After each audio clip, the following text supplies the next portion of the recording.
बहुत बहुत स्वागत है आप सभी का आपके अपने YouTube channel Shukla study point में। मैं शिवम शुक्ला आप सभी दोस्तों का हार्दिक स्वागत करता हूं। आपको बता दें कि इससे पहले बहुत सारे सब्जेक्ट के आपको मैं पेपर दे चुका हूं और आपको बता दूं, मुझे बताते हुए बहुत गर्व फील होता है, बहुत अच्छा भी लगता है कि मेरे द्वारा बताए गए जो मॉडल पेपर हैं उनसे सारे के सारे प्रश्न आपके आ जा रहे हैं। तो ये अभी जननायक चंद्रशेखर बलिया विश्वविद्यालय का पेपर हुआ, उसका पेपर मैंने आपको हिंदी का दिखाया होगा। और आपको उससे पहले हमने शिक्षा शास्त्र, इकोनॉमिक्स, सोशियोलॉजी, इन मतलब एजुकेशन, इन सभी का पेपर हमने दिखाने का प्रयास किया। हालाँकि शिक्षा शास्त्र और एजुकेशन एक ही बात है। तो इन सभी का पेपर हमने देने का प्रयास किया और आपको बता दूँ उसी श्रृंखला में मैंने आपको जैसे कि आपको दिखाने का प्रयास किया जाए, हमने हिंदी साहित्य का पेपर आपको दिया। यहाँ से भी सारे के सारे प्रश्न पूछे गए थे आपके। अगर आप डॉक्टर राम मनोहर लोहिया से हैं तो आपकी जो परीक्षा होनी है वो लिखित होनी है। और भी जो विश्वविद्यालय हैं उसकी भी परीक्षा, जैसे कि लखनऊ विश्वविद्यालय या फिर जो अन्य विश्वविद्यालय हैं, इन सभी की परीक्षा आपकी शायद जो है लिखित होनी है। डॉक्टर राम मनोहर लोहिया में तो मैं श्योर हूँ कि यहाँ लिखित होगी। और वैसे इसमें भी जो सिद्धार्थनगर विश्वविद्यालय, इसकी भी शायद लिखित ही होनी है। तो जिनकी परीक्षा लिखित होनी है, अधिकतर विश्वविद्यालय लिखित ही करवाएंगे। कुछ विश्वविद्यालय ऑब्जेक्टिव करवाए हैं, जैसे कि दीनदयाल उपाध्याय गोरखपुर की जो है ऑब्जेक्टिव टाइप की परीक्षा हुई है। और इसी प्रकार से जो अन्य विश्वविद्यालय, जैसे कि जो यहाँ की जैसे कि पूर्वांचल विश्वविद्यालय, वो भी शायद आपकी परीक्षा ऑब्जेक्टिव करवाएगा। तो इसके हिसाब से आप लोग ऑब्जेक्टिव मॉडल पेपर देखिएगा। और ये मॉडल पेपर में जो मॉडल पेपर देखिएगा और इनमें जो प्रश्न पूछे गए, अर्थात जो पेपर में हमने बताए प्रश्न पूछे गए थे, इसको भी आप लोग पढ़ लीजिएगा, क्योंकि आपके ही सिलेबस सबका सेम है। हिंदी काव्य में जो आपके आपके पाठ्यक्रम में जो कवि संकलित है, उनकी जो रचनाएं संकलित है, वही लखनऊ में भी है, वही जो बलिया वाले विश्वविद्यालय में भी है, वही डॉक्टर राम मनोहर लोहिया का है, वही मतलब सभी विश्वविद्यालय का, वही गोरखपुर का है। मतलब सब विश्वविद्यालय का सिलेबस लगभग सेम ही है, सिद्धार्थ का भी वही है। ओके, सभी का। हमने भूगोल का पेपर आपको दे दिया, इसमें भी सबका सब प्रश्न फंसा था। शिक्षा शास्त्र में भी सबका सब आया। उसके बाद में प्राचीन इतिहास में सबका सब आ गया, आपका सोशियोलॉजी का सबका सब आ गया। और उसके बाद में इकोनॉमिक्स का भी सबका सब आ गया। तो इस प्रकार से आपको बहुत सारे पेपर हमने दिए, सबका सब आ गया। अब यहाँ पर हम पॉलिटिकल साइंस की बात आज करेंगे और देखते हैं पॉलिटिकल साइंस से जो है कैसे कैसे प्रश्न पूछे गए थे। और आपको बता दें कि सब के सब मॉडल पेपर से कहीं ना कहीं पे फंसे हैं। तो आप देख लीजिए कि जो है 2022 में यहाँ पर जो परीक्षा हुई है, 21-22 एग्जामिनेशन, राजनीति विज्ञान अर्थात पॉलिटिकल साइंस का जो पेपर हुआ है, बीए मतलब कि फर्स्ट सेमेस्टर को लेकर के बात बता रहा हूँ मैं। आइए हम देखते हैं भाई। समय था आपको 3 घंटे का। और जो समय था आपके पास कितने घंटे का था भाई? समय आपके पास 3 घंटे का था। 3 घंटे में आपको पेपर लिखना था। पूर्णांक 75 अर्थात 75 नंबर का आपका अधिकतम अंक था, मैक्सिमम मार्क्स। यहाँ पर देखेंगे नोट में लिखा हुआ है क्या कि कुल 5 प्रश्नों के उत्तर आपको देने हैं। प्रथम प्रश्न आपको अनिवार्य है, जिसके खंड कितने हैं भाई? 10 प्रश्न होंगे। और वो लघु उत्तरीय टाइप के प्रश्न होंगे जिनको आपको 200 शब्दों में लिखना होगा। वहीं जो आपके इकाई वाले प्रश्न होंगे, जिनमें से प्रत्येक इकाई में से केवल एक प्रश्न आपको करना होगा। प्रत्येक प्रश्न का जो अंक है उसके दाहिनी ओर लिखा हुआ है। तो उसमें जो दीर्घ उत्तरीय टाइप के प्रश्न आपको वो होते हैं जो कि इकाई में दिए जाते हैं, उनमें आपको करना होगा कितने शब्दों में उसको लिखना होगा? 500 शब्दों में लिखना होगा। यही बात यहाँ पर मेंशन की गई है। अंग्रेजी वाले छात्र छात्राएं हमारे देखिए, उनके लिए भी यहाँ पर नोट दिया गया है। तो अंग्रेजी हिंदी दोनों में पेपर होता है। जैसे कि जो हिंदी का पेपर होगा वो केवल और केवल हिंदी में होगा। जो संस्कृत का होगा केवल संस्कृत में होगा और हिंदी में होगा। मतलब संस्कृत और हिंदी, मतलब संस्कृत में होगा संस्कृत वाला पेपर। बाकी मतलब हिंदी में लिखा रहेगा, तो इंस्ट्रक्शन वगैरह संस्कृत का। बाकी अंग्रेजी का पेपर अंग्रेजी में होगा और उसमें हिंदी नहीं लिखी रहेगी, और हिंदी का पेपर केवल हिंदी में होगा। ओके, साहित्य का। चलिए देखते हैं भाई कि यहाँ पर और बाकी सब्जेक्ट जैसे पॉलिटिकल साइंस हो गया, शिक्षा सबका होगा, तो उसमें आपके अंग्रेजी और हिंदी दोनों भाषाओं को बराबर दर्जा दिया जाता है और दोनों बराबर लिखे हुए होते हैं। जैसे कि अंग्रेजी में भी लिखा मिलेगा आपको और हिंदी में भी। आइए देखते हैं यहाँ पर नोट देखिएगा कि answer 5 questions in all. Question number 1 is compulsory. Answer 1 question from each unit. Marks allotted to each questions are indicated in the right hand margin. Answer to short answer questions in not more than 200 words, and for long answer questions is मतलब in not more than 500 words. Okay, आइए देखते हैं। और पहला प्रश्न आपके समक्ष आ चुका है। पहला प्रश्न यहाँ पर देखेंगे कि निम्नलिखित प्रश्नों के लघु उत्तर दीजिए। अब पहले प्रश्न में आपको का खा करके इस प्रकार से आपको 10 क्वेश्चन मिलेंगे और 10 प्रश्न आप करेंगे तो एक प्रश्न का नंबर कितना मिलेगा? 3.5 नंबर आपको मिलेगा। इस प्रकार से 35 नंबर आपको 10 प्रश्न करने से मिलेगी। अर्थात आपको जब 2000 शब्द आप लिख लेंगे तो आपको जो है कितने नंबर मिलेंगे? 35 नंबर मिलेंगे। आपको पता होगा कि एक प्रश्न करने के लिए यहाँ पर 200 शब्द का एक प्रकार से क्राइटेरिया दिया गया है कि आप 200 शब्दों में अपने उत्तर को सेटिस्फाई करें। ओके, पूर्ण करें। Give short answers to the following questions. Okay, पहला प्रश्न देखते हैं भाई। पहले का पहला लिखा है भारतीय राष्ट्रीय आंदोलन के कारण। हमने शुरुआत में बताया था भारतीय राष्ट्रीय का आंदोलन के कारणों के बारे में हमने विस्तार से बताया है और पेपर में भी अपने प्रश्न भी रखा था। तो बिल्कुल आप यहाँ से कोई जो है आप शिकायत नहीं कर सकते, गिला शिकवा नहीं बची है। अंग्रेजी वाले देखेंगे cases of Indian national movement. ये आपसे प्रश्न पूछा गया था, मोस्ट इंपॉर्टेंट प्रश्न था, 200 शब्दों में आपको लिखना था। जो है उसके आपको बता दूं कि इन प्रश्नों को आप पढ़ लीजिएगा। अगर आप लोगों ने नहीं पढ़ा तो फिर से एक बार देख लीजिएगा, क्योंकि मैंने तो बताया है बार बार आपको, लेकिन फिर भी एक बार आप देखने का प्रयास करेंगे। अगला प्रश्न 1857 का जो स्वतंत्रता संग्राम हुआ था, मैंने बार बार चिल्ला चिल्ला करके कहा था कि भैया ये प्रश्न आप तैयार कर लो, ये प्रश्न आएगा। फ्रीडम स्ट्रगल जो 1857 का है, इसको ध्यान रखेंगे। अगला प्रश्न आपसे पूछा गया था क्या भाई, जलियांवाला बाग हत्याकांड, मोस्ट इंपॉर्टेंट प्रश्न, जलियांवाला बाग हत्याकांड। इसको भी हमने बताया था, 2-3 बार इसको समझा जलियांवाला बाग हत्याकांड को। जलियांवाला बाग जो है मेजर, ठीक है। यहाँ पर देखेंगे तो अंग्रेजी हिंदी दोनों के लिए यहाँ पर लिखा हुआ है, कोई दिक्कत की बात नहीं है। तो बहुत सारे लोग हमसे कह रहे थे सर जी अंग्रेजी वाला मॉडल पेपर दो, मतलब कि पॉलिटिकल साइंस को अंग्रेजी में क्वेश्चंस लिख दिया करो। तो अंग्रेजी में यहाँ पर लिखा हो, ये मॉडल पेपर आपके लिए सफिशियंट होगा, आप तैयार कर लीजिएगा। अगला प्रश्न है असहयोग आंदोलन, इसको भी हमने रखा था। मतलब हर एक प्रश्न आपके मेरे बताए हुए आ रहे मेरे प्यारे दोस्त। अब मैं बता दूं मेरी मेहनत सफल हुई कि नहीं हुई, ये आप लोग कमेंट सेक्शन में बताने का प्रयास करेंगे।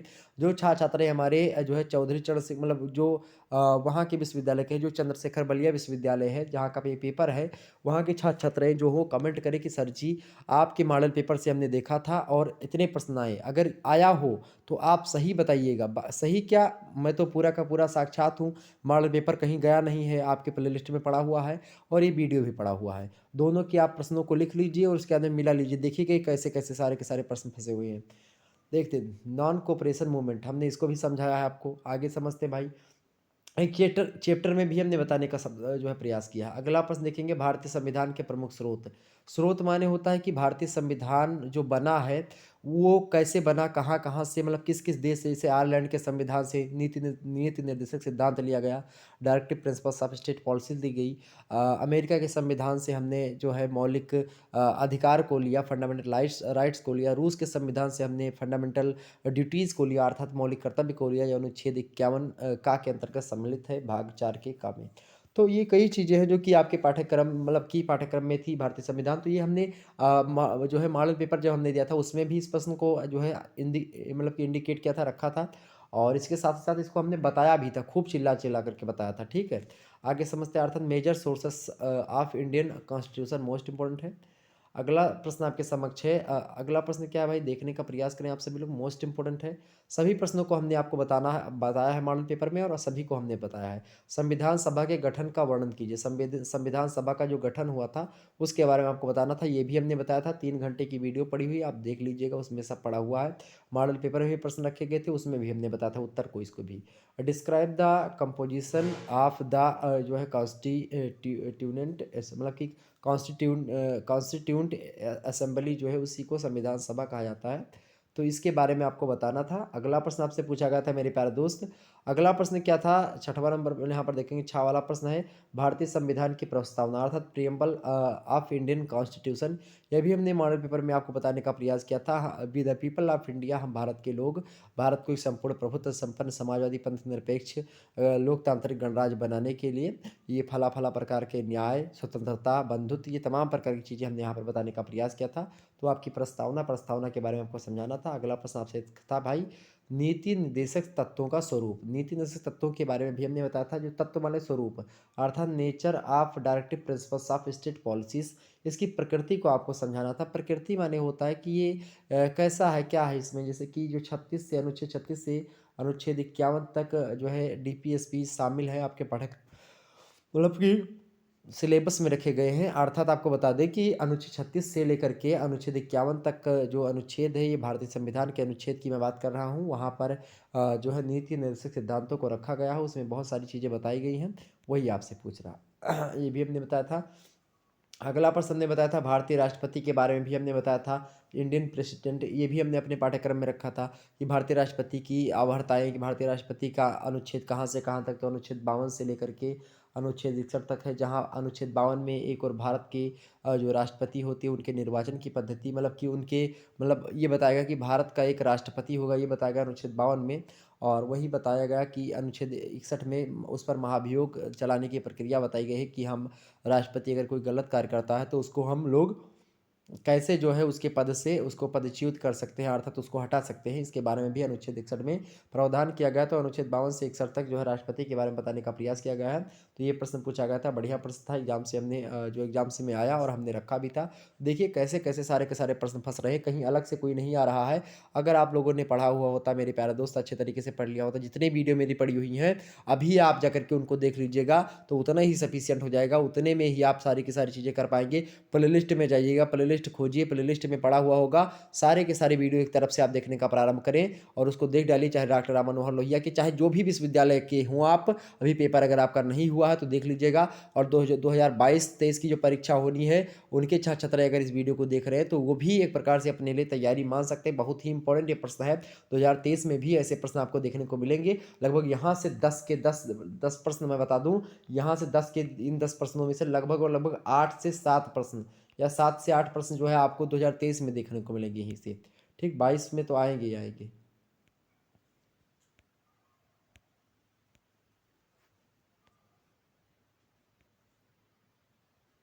ओके, आगे देखते हैं। अगला प्रश्न है आपका, संसद की विधि निर्माण प्रक्रिया।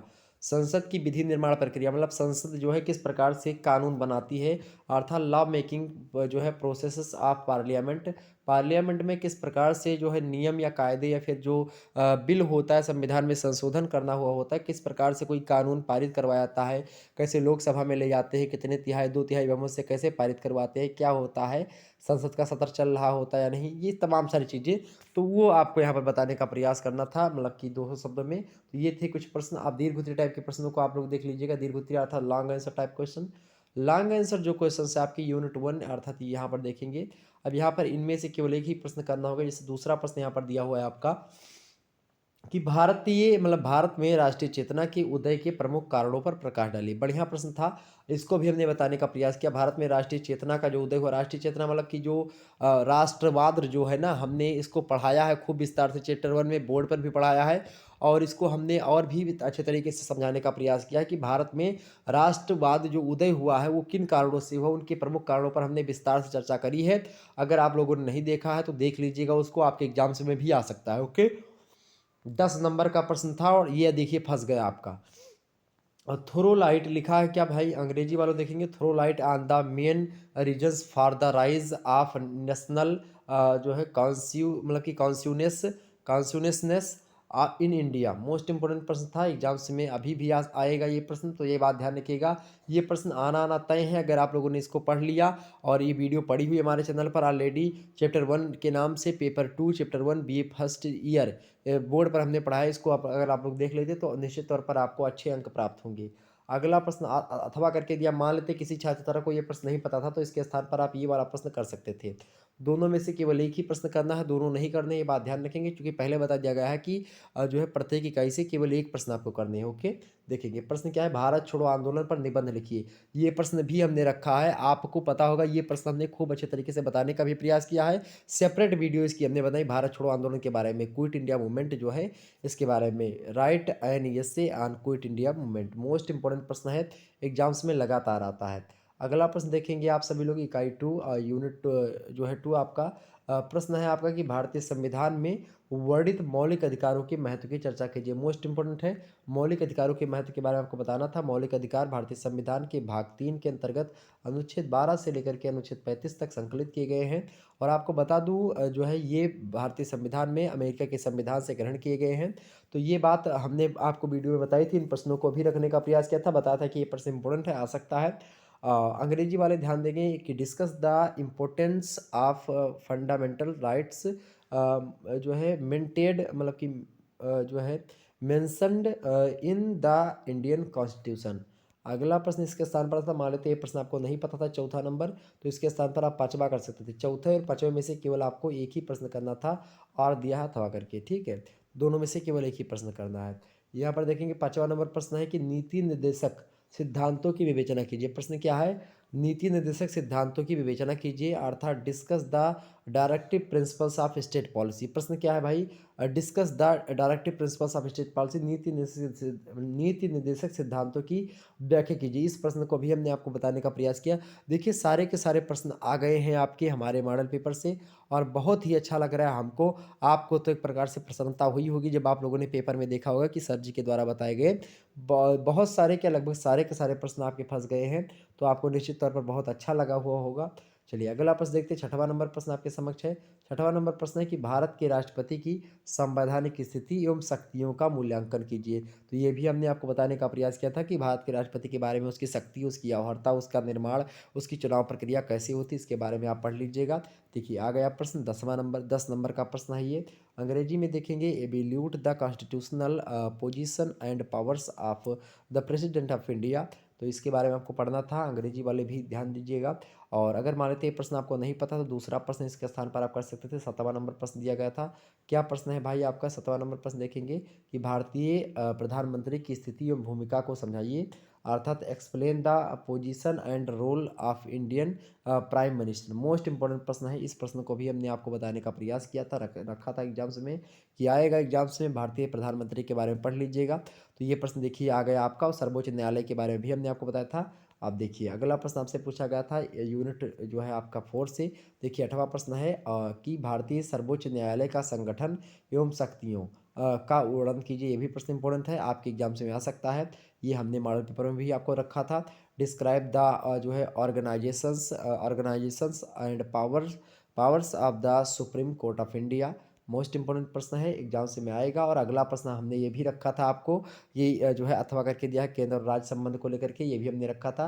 केंद्र राज्य संबंधियों मतलब केंद्र और राज्यों के मध्य संबंधों को स्पष्ट कीजिए। मोस्ट इंपॉर्टेंट प्रश्न है। देखिए सारे के सारे प्रश्न हमारे द्वारा बताए गए आपके एग्जाम से फंस गए हैं, और निश्चित तौर पर आपको बहुत ज़्यादा खुशी मिल रही होगी। अंग्रेजी वालों देखेंगे, explain the relationship between centre and state. Most important प्रश्न है आपकी परीक्षा की दृष्टि से। केंद्र राज्य संबंध पढ़ लीजिएगा, क्विट इंडिया मूवमेंट पढ़ लीजिएगा, सर्वोच्च न्यायालय के बारे में पढ़ लीजिएगा, भारत के प्रधानमंत्री के बारे में पढ़ लीजिएगा, जिनका पेपर नहीं हुआ उनके बारे में बता दूं, राष्ट्रपति के बारे में पढ़ लीजिएगा, नीति सिद्धांत और जो है आप मौलिक अधिकारों के बारे में पढ़ लीजिएगा। यहाँ से प्रश्न भारत छोड़ो आंदोलन हमने बता दिया ही। अब राष्ट्रीय मतलब भारत में राष्ट्रवाद के उदय के कारण, इतना अगर आप लोग तैयार कर लेते हैं तो आप निश्चित तौर पर आपको कोई नहीं रोक सकता पास होने से। और पास होने से क्या, आप लगभग 70 से 75% नंबर आप पाएंगे। ये मैं दावे के साथ बोल रहा हूँ, अगर आप लोगों ने ऐसा कर लिया, अच्छे तरीके से इनको पढ़ लिया तो। ओके, देखिए कितने कितने प्रश्न पूछे गए थे। और सभी लोगों से रिक्वेस्ट है कि अगर आप लोगों ने नहीं देखा है तो ये सब वीडियो भी देख लीजिएगा। हिंदी वाला देख लीजिएगा, कल अभी हुई थी क्लास। और ये देख लीजिएगा आपका भूगोल वाला, उसके बाद में शिक्षा शास्त्र वाला, प्राचीन इतिहास का, और उसके बाद में आप जो है सोशियोलॉजी का, एंड आप देखेंगे किसका, अर्थशास्त्र, इकोनॉमिक का। तो सभी का लगभग सभी का सभी प्रश्न पूछ लिया गया है। जो भी छात्र छात्र हमारे अलग अलग सब्जेक्ट के हैं, वो जो हमने बताया आपको वो देख लीजिएगा। सारे के सारे सब्जेक्ट के प्रश्न जो है हमारे द्वारा बताए गए मॉडल पेपर से बहुत अधिक मात्रा में आए हैं, और पॉलिटिकल साइंस का आपको मैंने दे ही दिया। निश्चित तौर पर आपको वीडियो पसंद आया होगा तो लाइक करिए, चैनल पर नए तो सब्सक्राइब कर दीजिएगा। और आप बताइए सभी दोस्तों से कि यहाँ शुक्ला डी पॉइंट चैनल जो है वो लगातार आप लोगों के लिए दिन रात मेहनत करता है। मैं रात रात मेहनत करता हूँ मेरे प्यारे दोस्तों आप लोगों के लिए।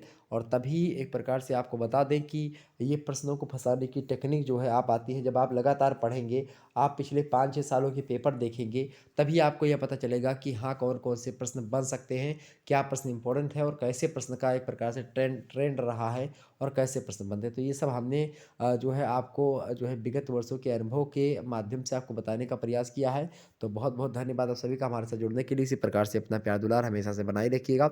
वीडियो को लाइक कर दीजिए, चैनल पर नए तो सब्सक्राइब कर जरूर कर दीजिएगा। बहुत बहुत धन्यवाद आपका, बहुत बहुत धन्यवाद।